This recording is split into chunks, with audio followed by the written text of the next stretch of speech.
le vin, Luc, chapitre 22. La fête des pains sans levain, appelée la Pâque, approchait.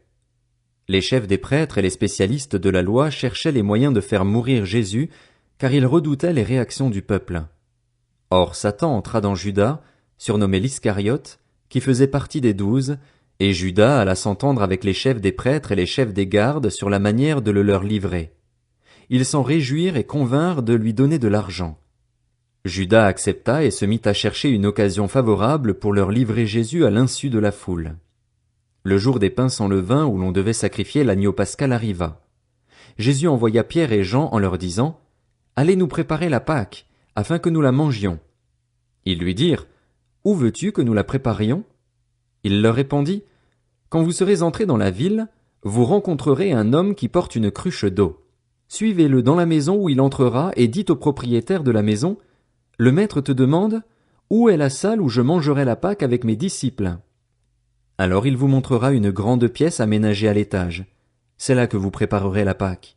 Ils partirent et trouvèrent tout comme il le leur avait dit, et ils préparèrent la Pâque.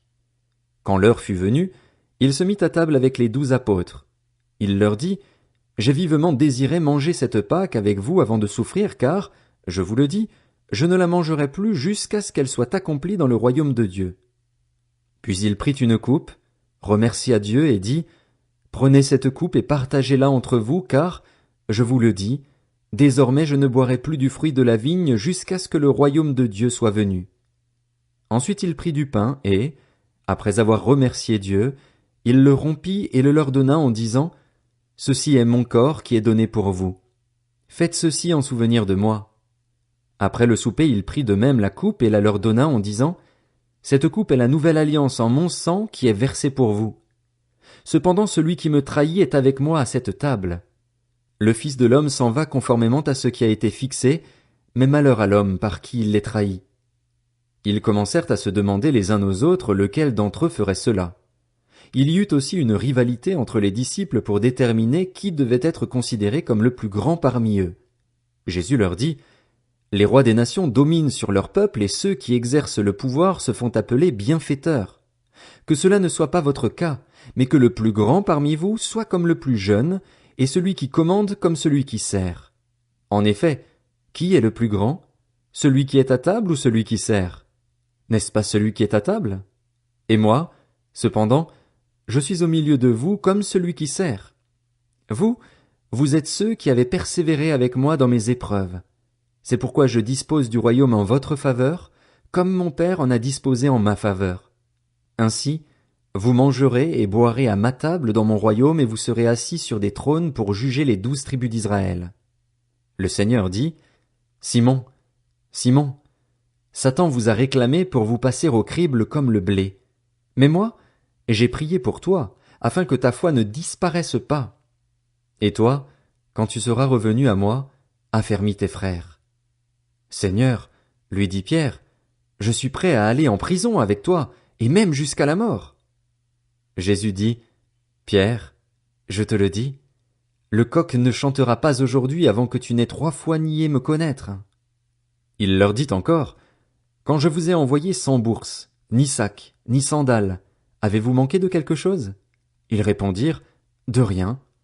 Il leur dit, maintenant, au contraire, que celui qui a une bourse la prenne, que celui qui a un sac le prenne également, et que celui qui n'a pas d'épée vende son vêtement et en achète une. En effet, je vous le dis, il faut que s'accomplisse encore dans ma personne ce texte de l'Écriture, il a été compté parmi les criminels. Et ce qui me concerne est sur le point de se réaliser. Ils dirent, Seigneur, voici 2 épées. Il leur dit, cela suffit. Il sortit et se rendit comme d'habitude au mont des Oliviers. Ses disciples le suivirent. Lorsqu'il fut arrivé à cet endroit, il leur dit, priez pour ne pas céder à la tentation. Puis il s'éloigna d'eux à la distance d'environ un jet de pierre, se mit à genoux et pria en disant, Père, si tu voulais éloigner de moi cette coupe. Toutefois, que ce ne soit pas ma volonté qui se fasse, mais la tienne. Alors un ange lui apparut du ciel pour le fortifier. Saisi d'angoisse, Jésus priait avec plus d'insistance, et sa sueur devint comme des caillots de sang qui tombaient par terre. Après avoir prié, il se releva et vint vers les disciples, qu'il trouva endormis de tristesse. Alors il leur dit, « Pourquoi dormez-vous? Levez-vous et priez pour ne pas céder à la tentation. » Il parlait encore quand une foule arriva. Celui qui s'appelait Judas, l'un des 12, marchait devant elle. Il s'approcha de Jésus pour l'embrasser.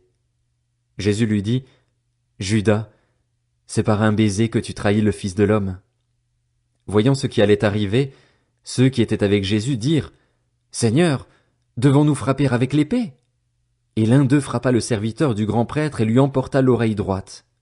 Mais Jésus prit la parole et dit, « Laissez faire, arrêtez. » Puis il toucha l'oreille de cet homme et le guérit. Jésus dit ensuite aux chefs des prêtres, aux chefs des gardes du temple et aux anciens qui étaient venus pour l'arrêter, « Vous êtes venus comme pour un brigand, avec des épées et des bâtons. J'étais tous les jours avec vous dans le temple et vous n'avez pas mis la main sur moi. Mais c'est maintenant votre heure et celle du pouvoir des ténèbres. » Après avoir arrêté Jésus, ils l'emmenèrent et le conduisirent dans la maison du grand prêtre. Pierre suivait de loin. Ils allumèrent un feu au milieu de la cour et s'assirent ensemble. Pierre s'assit au milieu d'eux.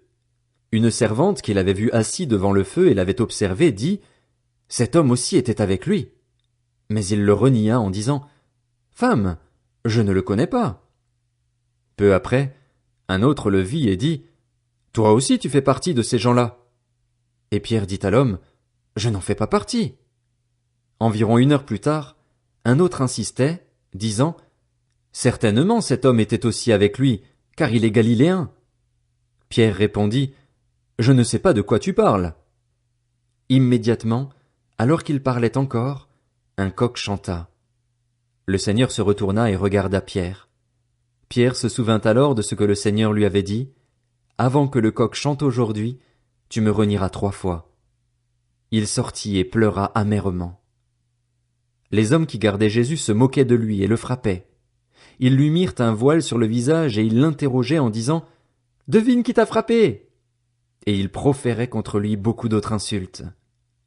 Au lever du jour, le collège des anciens du peuple, les chefs des prêtres et les spécialistes de la loi se rassemblèrent et firent amener Jésus devant leur Sanhédrin. Ils dirent, « Si tu es le Messie, dis-le nous. » Jésus leur répondit, « Si je vous le dis, vous ne le croirez pas, et si je vous interroge, vous ne me répondrez pas et vous ne me relâcherez pas non plus. Désormais le Fils de l'homme sera assis à la droite du Dieu Tout-Puissant. » Tous dirent, « Tu es donc le Fils de Dieu ?» Il leur répondit, « Vous le dites, je le suis. » Alors ils dirent, « Qu'avons-nous encore besoin de témoignages? Nous l'avons entendu nous-mêmes de sa bouche. »